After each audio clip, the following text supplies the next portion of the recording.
जय हिंद। स्वागत आप सभी का लाइव टाइम्स पर। मैं हूं अजय झा।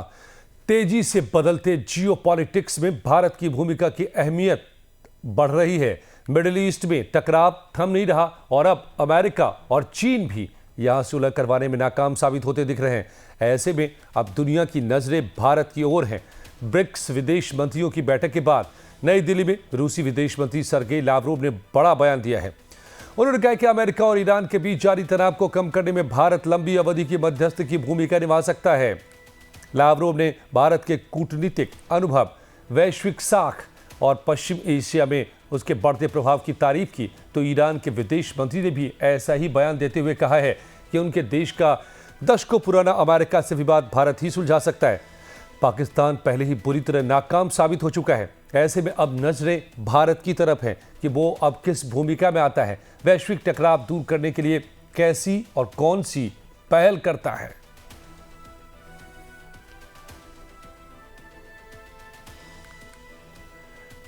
तो ईरान ने दुनिया को चौंकाते हुए प्रस्ताव दिया कि अगर अमेरिका के साथ जारी दशकों पुराने तनाव को कोई सुलझा सकता है तो वो भारत है।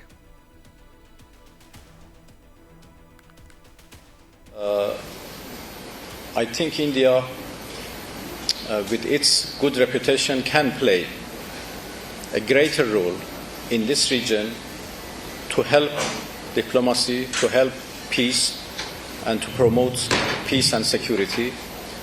India is a friend to to all countries in the Persian Gulf, in north of this Gulf, and in the southern part of that. So we appreciate any positive, constructive role played by India in this region. तो सिर्फ Iran ही नहीं, उससे पहले रूस ने भी इस पर सुर में सुर मिलाया। रूसी विदेश मंत्री ने साफ कहा कि भारत की मध्यस्थ बनने की क्षमता बेजोड़ है क्योंकि उसके पास लंबा कूटनीतिक अनुभव है।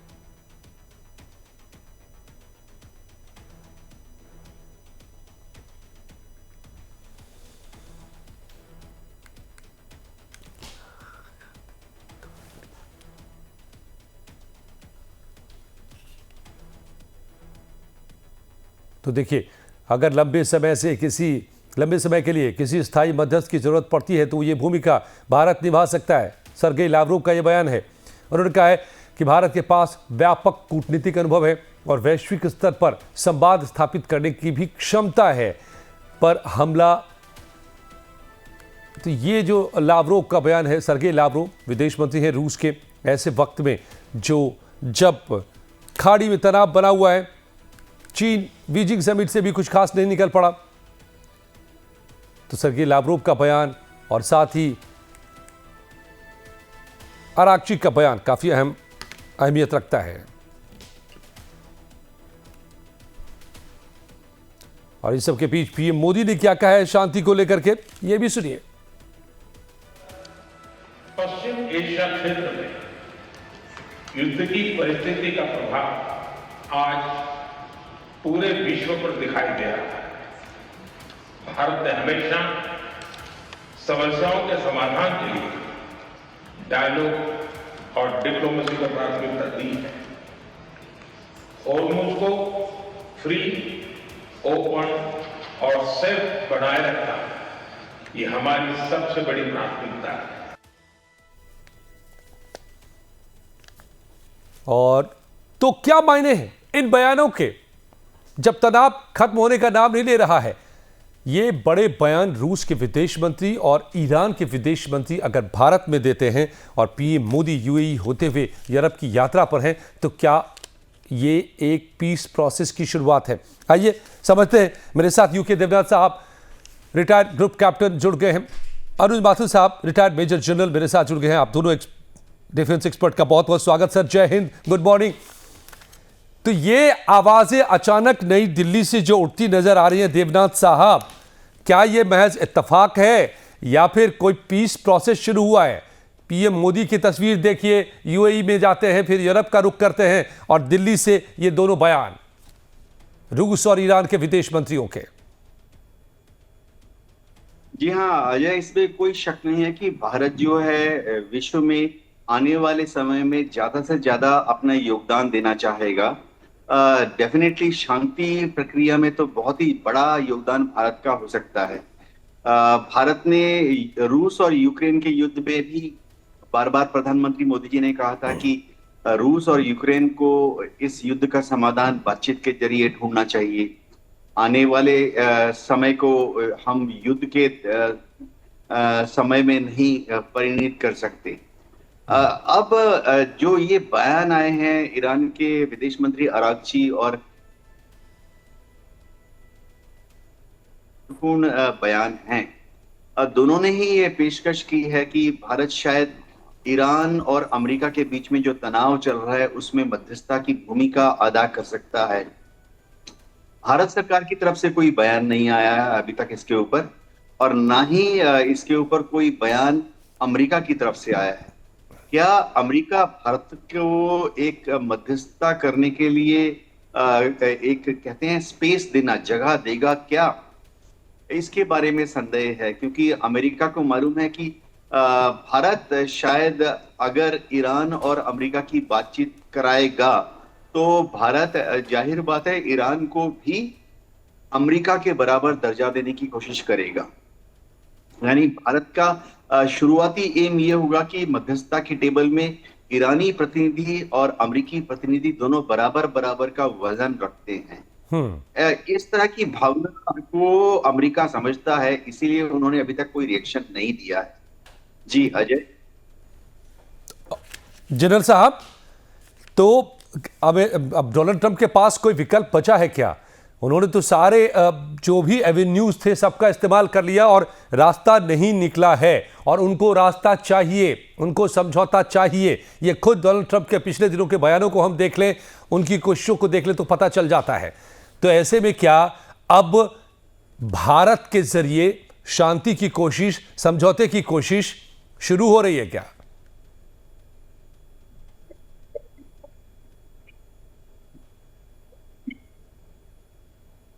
सर अनम्यूट कर ले आप खुद को।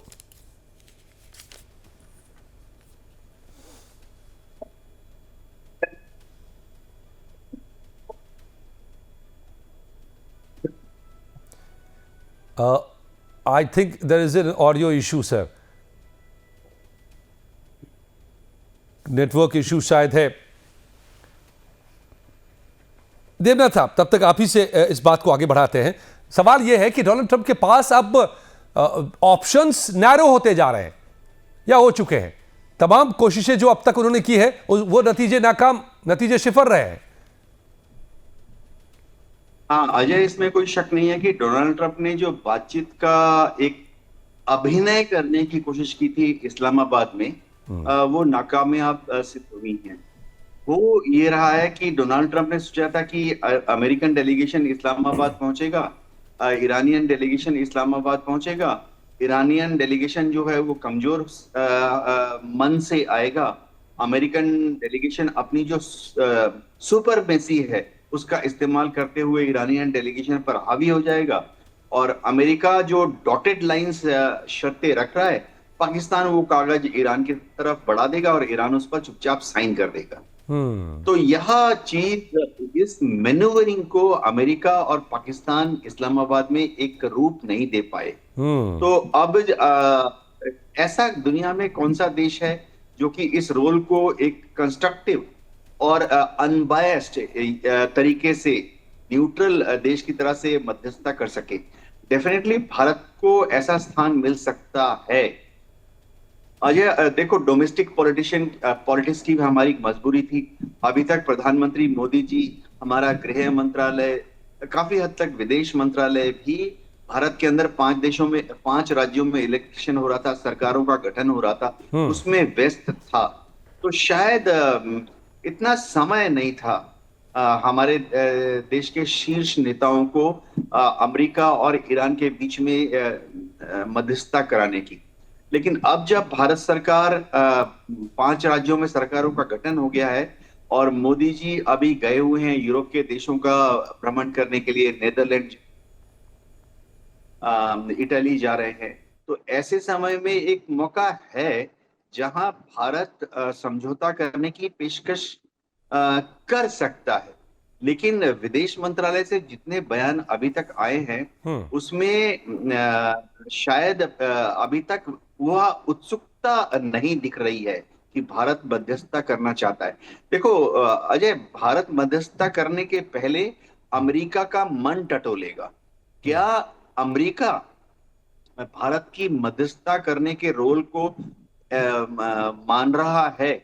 क्योंकि फिर अमेरिका को भारत के भी छोटे छोटे जो सुझाव हैं उनको मानना पड़ेगा। जी। तो क्या अमेरिका मन बना चुका है कि भारत को मध्यस्थ तक, देखिए जो भी मध्यस्थ करता है उसको एक वजन देना पड़ता है, उसको एक ग्रेविटी देनी पड़ती है। तो क्या अमेरिका भारत को वह स्थान देने के लिए तैयार है? इसके बारे में अमेरिका से जब तक कोई कंफर्मेशन डिप्लोमेटिक चैनल में पर्दे के पीछे से नहीं आता है जी। तब तक भारत पहल नहीं करेगा। इसमें अहम है लावरोव का बयान और उससे भी ज्यादा अहम है अराक्ची का बयान। अब्बास अराक्ची अगर ये कह रहे हैं, माथुर साहब जुड़ चुके हैं मेरे ख्याल से मेरे साथ। Good morning sir, can you hear each other? Sir unmute, आप अभी भी क्या म्यूट है या अनम्यूट है?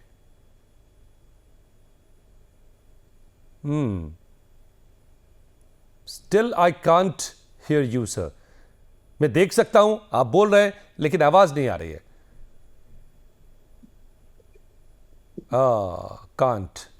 I can't get you. Okay Devnath साहब, जो अराक्ची ने कहा उसके बड़े मायने हैं। अराक्ची कह रहे हैं दिल्ली में बैठ करके कि देखिए भारत एक ऐसा मुल्क है जिसका खाड़ी के सभी देशों के साथ जिसकी मित्रता है, और इसीलिए भारत अगर एक कंस्ट्रक्टिव रोल निभा सकता है तो इससे हालात बदल सकते हैं, समझौते का रास्ता निकल सकता है।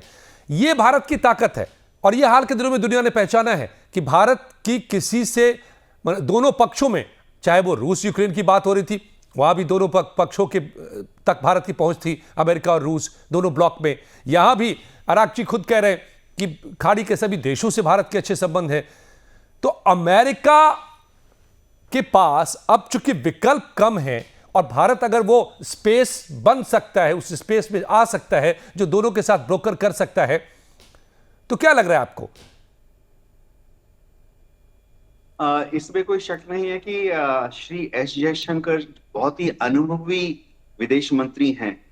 बेसिकली तो पॉलिटिशियन से ज्यादा वो इंडियन फॉरेन सर्विस के एक बहुत ही सक्सेसफुल नायक रहे हैं। तो वह अंतर्राष्ट्रीय मंचों में इस तरह के सैकड़ों दर्जनों भूमिकाओं को अदा कर चुके हैं। तो अगर अमेरिका चाहता है तो भारत इस रोल को करने के लिए शायद तैयार होगा। लेकिन भारत को भी मालूम है कि उसको इस तरफ फूंक फूंक कर कदम रखना पड़ेगा। ऐसा ना हो कि मध्यस्थता कराने के कोशिश में ईरान को हम कुछ समझाएं और ईरान भारत से नाराज हो जाए, या मध्यस्थता कराने की कोशिश में हम अमेरिका को और इजराइल को कुछ समझाएं और इजराइल और अमेरिका, देखिए ये अमेरिका से जब बातचीत होती है तो समझना चाहिए कि अमेरिका के पीछे कौन खड़ा है, उकसा कौन रहा है अमेरिका को, इजराइल। तो ऐसा ना हो कि इस बातचीत मध्यस्थता कराने की कोशिश में हम अमेरिका और इजराइल को कुछ समझाने की कोशिश कर रहे हैं और इजराइल बुरा मान जाए। तो मध्यस्थता भारत तभी कराना चाहेगा जब पहले अमेरिका को और इजराइल को पूरा भरोसा होगा कि भारत उनके पीठ पीछे कोई भी ऐसी कार्रवाई नहीं कर रहा है जिससे कि अमेरिका या इजराइल के लॉन्ग टर्म स्ट्रेटेजिक ऑब्जेक्टिव्स को कोई नुकसान पहुंचे। जैसा कि पाकिस्तान और इस्लामाबाद मीटिंग के बारे में छन के आ रही हैं कि अमेरिका को लग रहा है कि पाकिस्तान ने धोखा किया है। एक दो बार तो बयान ईरान की तरफ से भी आ गए हैं कि इस्लामाबाद में पाकिस्तान ने धोखा किया है। तो भारत कहीं नहीं चाहेगा कि हम मध्यस्थता करने जाएं और एंड रिजल्ट जो है कुछ ना निकले, उल्टा हमारे जो रिलेशंस हैं, अच्छे संबंध जो ईरान के साथ हैं वो तनाव में आ जाएं, या हमारे जो अच्छे संबंध, बहुत ही प्रगाढ़ मित्रता है इजराइल के साथ, अमेरिका के साथ, वो थोड़ा ग्रे जोन में चले जाएं। जी अजय।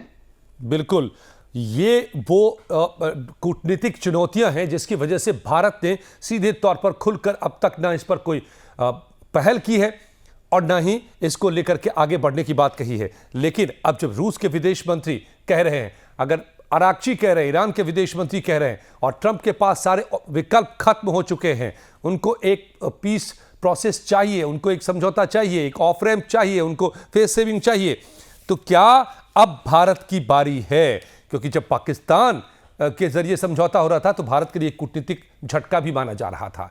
तो क्या अब भारत पहल करेगा? समझ रहे हैं हम इसी बात को, क्या कोई रास्ता निकलेगा ईरान अमेरिका इजराइल युद्ध के बीच भारत के जरिए?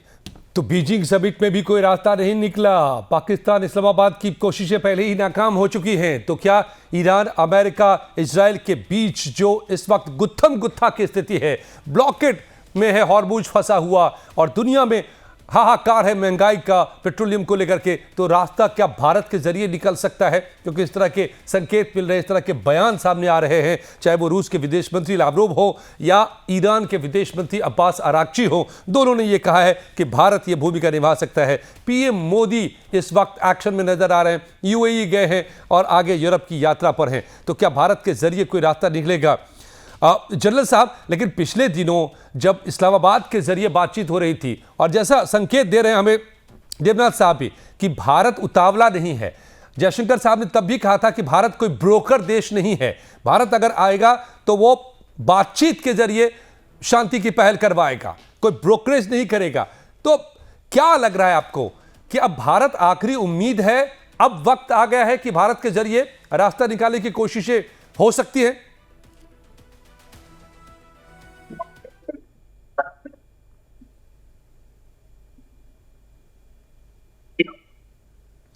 सर, आपकी आवाज नहीं आ पा रही है, बहुत ही broken and hardly 1% audible, so there is some issue today with the network.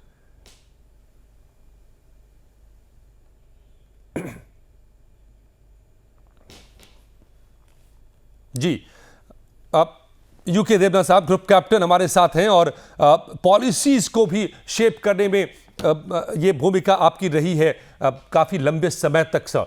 तो ये इस वक्त की जो स्थिति में आप क्या देख रहे हैं ऑप्शन? क्योंकि अब अगर कोई ऑप्शन पीसफुल प्रोसेस का नहीं निकला, कूटनीति के जरिए नहीं निकला, तो फिर से खतरा है युद्ध भड़कने का। हाँ, डोनाल्ड ट्रंप ने बार बार ये कहा है। अब जब वो वापस जा रहे थे वो अपने एयरफोर्स वन में, तब भी उन्होंने पत्रकारों को कहा है कि अगर ईरान अब भी नहीं समझता है तो फिर उसको हर तरह की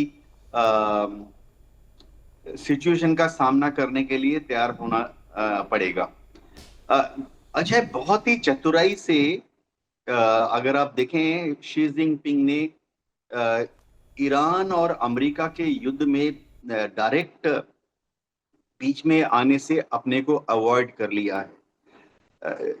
अमेरिका ने, जाहिर बात है, डोनाल्ड ट्रंप ने शी जिनपिंग से बात की होगी ईरान के बारे में, स्ट्रेट ऑफ हॉर्मुज के बारे में। जितने बयान आ रहे हैं कि शी जिनपिंग को डोनाल्ड ट्रंप ने क्या कहा, वो सारे बयान अमेरिका की तरफ से आ रहे हैं, डोनाल्ड ट्रंप की तरफ से आ रहे हैं। डोनाल्ड ट्रंप कह रहे हैं कि ईरान के मुद्दे पर चीन और अमेरिका एक ही पेज पर हैं। डोनाल्ड ट्रंप ने दावा किया कि न्यूक्लियर वेपन्स के बारे में चीन जो है वो अमेरिका के साथ एक मत है। लेकिन अभी तक आप देखिए, दो चीजें नहीं हुई है। एक तो चीन ने अपनी तरफ से कोई बयान नहीं दिया है कि ईरान के बारे में डोनाल्ड ट्रंप के साथ शी जिनपिंग की क्या बातें हुई। कोई जॉइंट स्टेटमेंट भी नहीं आया, कोई जॉइंट स्टेटमेंट नहीं आया है। जितने स्टेटमेंट आ रहे हैं अमेरिका से आ रहे हैं, चीन की तरफ एकदम सन्नाटा है। एक और चीज जो है, मध्यस्थता। देखिए, चीन ने अपने को पहले से ही तैयार कर लिया था कि अगर डोनाल्ड ट्रंप एक प्रपोजल देंगे कि चीन मध्यस्थता कराए, क्योंकि डोनाल्ड ट्रंप जाहिर बात है सोचेंगे कि अमेरिका और चीन का तो इतना बड़ा व्यापार होता है, और डोनाल्ड ट्रंप सोच रहे होंगे कि चीन और ईरान का जो रिश्ता है बहुत मजबूत है, तो शायद डोनाल्ड ट्रंप सडनली ये प्रपोज कर दें कि चीन मध्यस्थता करे। लेकिन चीन ने अपने को पहले से ही तैयार किया हुआ था। और जो प्री ब्रीफ होता है बड़े नेताओं के मिलने के पहले, चीन के डिप्लोमेटिक कैडर ने अमेरिका के डिप्लोमेट्स को बता दिया था कि मध्यस्थता का सवाल नहीं उठता है, तो कोई भी प्रपोजल ऐसे मत देना कि चीन मध्यस्थता करे, क्योंकि चीन को मालूम है कि अगर उसको मध्यस्थता करनी पड़ेगी तो डोनाल्ड ट्रंप का प्रपोजल है कि ईरान न्यूक्लियर बॉम्ब ना बनाए, ईरान 400 किलो न्यूक्लियर मटेरियल जो है वो अमेरिका को दे दे। चीन को मालूम था, दुविधा थी कि वो इन प्रपोजल्स को ईरान को कैसे कहेगा, क्योंकि अगर चीन को बतौर मध्यस्थ ईरान को बोलना पड़े कि न्यूक्लियर बम मत बनाओ, 400 किलो न्यूक्लियर मटेरियल जो है वो अमेरिका को दे दो, तो ईरान और चीन के बीच में जो रिश्ते हैं उसमें खिंचाव आ जाएगा। तो बड़ी चतुराई से, कहते ना वो फिसलती मछली हाथ में, चीन मध्यस्थता करने से अवॉइड कर गया। और यही दुविधा भारत के लिए भी है।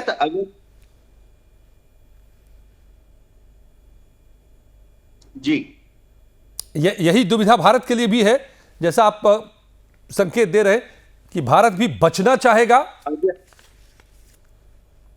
अजय, फिलहाल देखो, ये इतना पेचीदा युद्ध है क्योंकि ना सिर्फ युद्ध अमेरिका और ईरान के बीच में है, इस युद्ध में स्टेक होल्डर इजराइल भी है। अब इस युद्ध में स्टेक होल्डर सारे गल्फ कंट्रीज हैं। मोदी जी अभी यूएई में गए थे, ओमान के साथ हमारी मित्रता है, कुवैत, सऊदी, ये सब हमारे मित्र देश हैं। तो जो स्टेक होल्डर्स हैं बहुत ज्यादा हैं। तो जब भी कुछ बोला जाता है, ऐसा नहीं है कि हम ईरान को कुछ बोल रहे हैं, हमको पहले ये सोचना पड़ेगा कि ईरान को अगर हम बोलेंगे तो गल्फ कंट्रीज उसका क्या मायने निकालेंगे। इसी तरह से अगर हम ईरान की तरफ से कुछ अमेरिका को बोलते हैं तो हमें पहले ये सोचना पड़ेगा कि अगर ईरान के इस मुद्दे को हमने ईरान के पॉइंट ऑफ व्यू से अमेरिका को बोला तो इजराइल क्या सोचेगा। ऐसा ना हो कि इजराइल सोचे कि भारत जो है इजराइल को क्या कह रहे हैं, अंडरमाइन कर रहा है, खेलने की कोशिश कर रहा है। जी, तो अब देखिए कितनी जटिल परिस्थिति है और तमाम अब तक की कोशिशें नाकाम साबित हो चुकी हैं इस युद्ध को रुकवाने या इस युद्ध में समझौता करवाने की। और डोनाल्ड ट्रंप बीजिंग समिट से भी पूरी तरह से खाली हाथ बेरंग लौट चुके हैं। शी जिनपिंग ने उनको बेरंग लौटा दिया है, आप कह सकते हैं, खास करके ईरान की बात करें तो इसे लेकर के। तो क्या अब युद्ध भड़केगा फिर से एक बार? क्या अगली तस्वीर क्या उभर के सामने आ रही है, यह भी समझेंगे हम हमारे मेहमानों से। बने रहिए हमारे साथ।